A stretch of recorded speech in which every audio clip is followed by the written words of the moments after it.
hope all of you are having a nice day beneath this time. These are trying times indeed, and there's lockdown, there's quarantine, and there's a pandemic raging all around you. But anyway, studies must go on. That is. Anyway, the last video of mine it was about Frankenstein, and now I would like to talk to you about Frankenstein from a different angle, that is the narrative angle, that is the kind of way in which this whole thing is written. Now, whenever we think of Frankenstein as a novel, the structure of the novel, that is, it's the basic thing that we come to understand that it's epistolary, epistolary. Epistolary meaning it's from epistles, epistole, epistle, which means letter. Now, the opening of Frankenstein is not opened like a straight story. That is, there is Victor Frankenstein, he comes in his childhood, then he creates the monster, not like that. It's mostly a story within a story. That is the reason why a number of people have called Frankenstein as a frame story. Now, what exactly is a frame story? See, when you put a picture in a frame, you put the picture inside another picture. That is, the frame is the outer picture in a way, that is, and the picture sits inside that thing, that frame, that is. So why is it a frame story? Now, the first frame, F-R-A-M-E, frame, the first frame that comes or starts the story is the frame provided by Walton. That is our Captain Robert Walton. Once again, I am going back to Wikipedia, which is a very good source for things on Frankenstein and in general everything, that is, whatever you want to know from it. It's a very good thing. It's totally free, and you can take help from it whenever you want. Of course, not in the examination room, that is. Anyway, so here in the Wikipedia page, it's written, Frankenstein is written in the form of a frame story that starts with Captain Robert Walton writing letters to his sister. It takes place at an unspecified time in the 18th century, as the letters' dates are given as 17 dash. The time period is a blur. It's left a bit dark. But that's the way with a novel, because if it's specific, then there will be a problem with the willing suspension of disbelief, as the great romantics have said. Anyway, now thing is, this Captain Walton, just as our Victor Frankenstein is pushing the limits of science by trying to create life, Captain Walton is actually trying to push the limits of known and human geography by taking himself to the North Pole. Now, it must be remembered that the story of Frankenstein, that is Victor Frankenstein and the monster he creates, that is the main narrative here. But that narrative starts or comes into being only when the captain, that is our captain, who is our captain in the book, who is pushing the boundaries of human geography by trying to discover North Pole, and he's also a failed writer, that is, and he's trying to achieve fame too. Now, when he spots a sled driven by a gigantic creature, etc., and he finds Victor Frankenstein in a very weak and emaciated. That is, he is very thin from lack of food and extra amount of stress. And when he finds him, the story begins. That is the real narrative of the creation of the monster and the things that happen afterwards. So that is the way a frame story or a frame narrative starts. That is Captain Walton's story. That is Captain Walton's voyage into the Arctic regions or Antarctic regions, into the North Pole. That is the subject of his letters that he writes to his sister in London. Anyway, so within these letters, we actually find that he has come in contact with the main characters who actually populate this novel, that is Frankenstein. Now, the main narrative is basically a narrative which is steeped in both romantic and gothic elements. How is this? The thing is, Mary Shelley was the wife of Percy Bysshe Shelley, the firebrand, rebellious romantic of his time, and he is counted among the great three, that is Keats, Shelley, Byron, etc. Now, it's a novel, of course it's a novel, it's not a romantic ode or a sort of the obvious romantic trappings that we see in the poems written by the romantics. But this is something different. Why? Because this novel is actually containing or developing certain elements of horror, of adventure, and a few cliched gothic things, that is. So, in order to understand this even better, we must take a look at the life of Mary Shelley herself.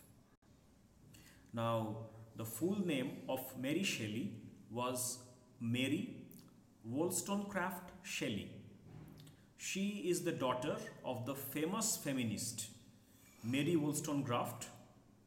Mary Wollstonecraft wrote the famous feminist text, A Vindication of the Rights of Women, and her father was the famous political philosopher William Godwin.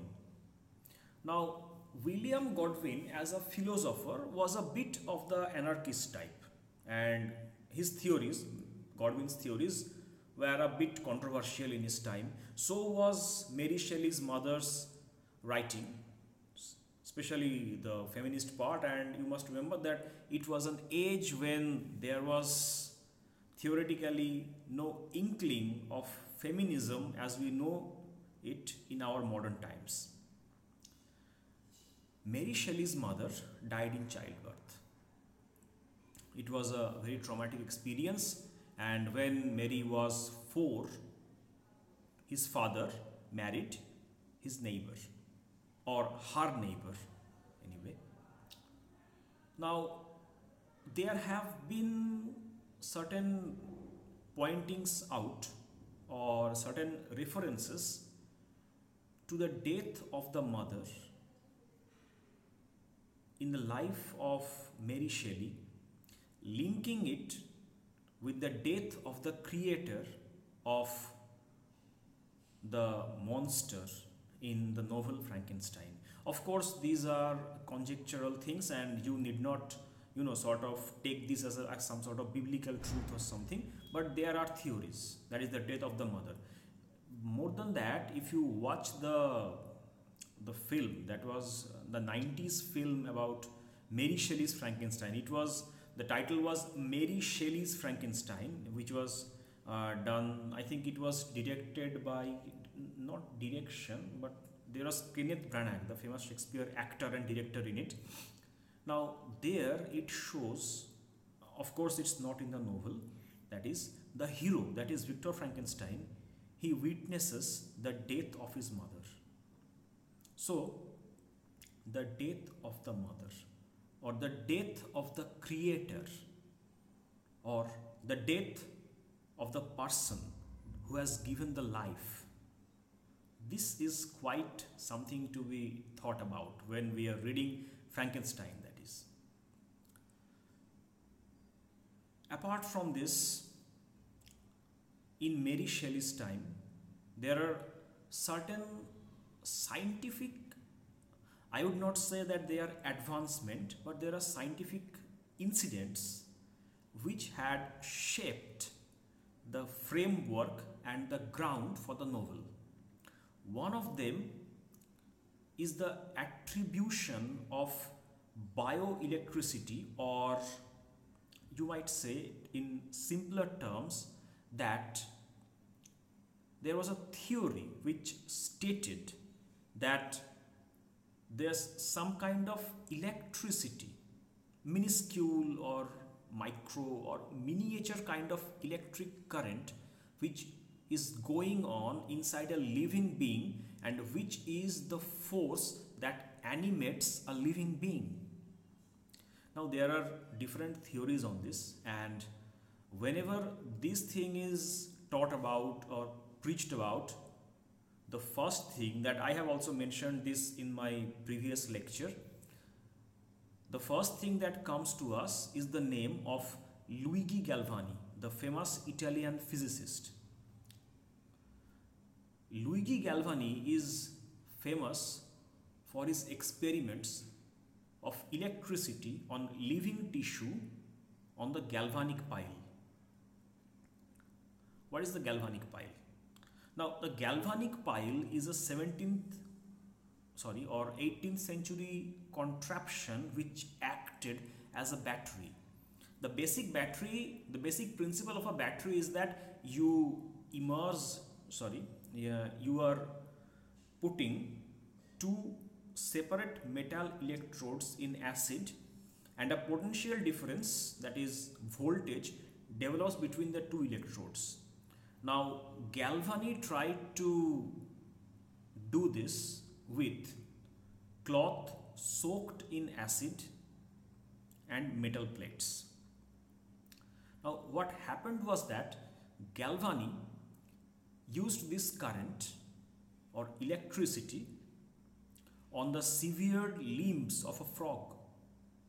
Frog's legs were chopped off, and then he showed to very surprised onlookers on that time that those chopped legs, dead legs, legs which have been severed, they have no connection with the living body, they twitched, they made a movement as soon as electric current is applied. This was taken even further by his nephew Giovanni Aldini. Giovanni Aldini was also a physicist. Now, Giovanni Aldini went so far as to use the effect of electric current on dead human beings. His most famous experiment was performed in Newgate, London, on a hanged murderer. I am reading this to you from Wikipedia. Aldini's most famous public demonstration of the electrostimulation technique of deceased limbs was performed on the executed criminal George Forster at Newgate in London in 1803. The Newgate calendar describes what happened when the galvanic process was used on the body.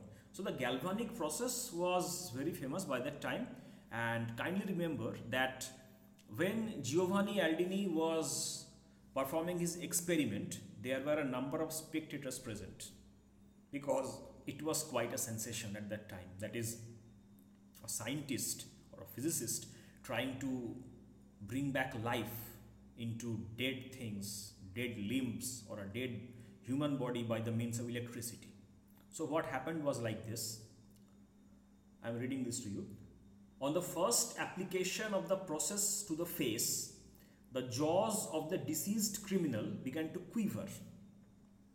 The adjoining muscles were horribly contorted, and one eye was actually opened. In the subsequent part of the process, the right hand was raised and clenched, and the legs and thighs were set in motion. So, the cheeks were quivering, one dead eye was opened, and in the next part, the right hand was clenched like this, and the legs and thighs were put in motion. So, to the uninitiated, or to us, or to the people of that time, it might seem that electricity is the answer to death.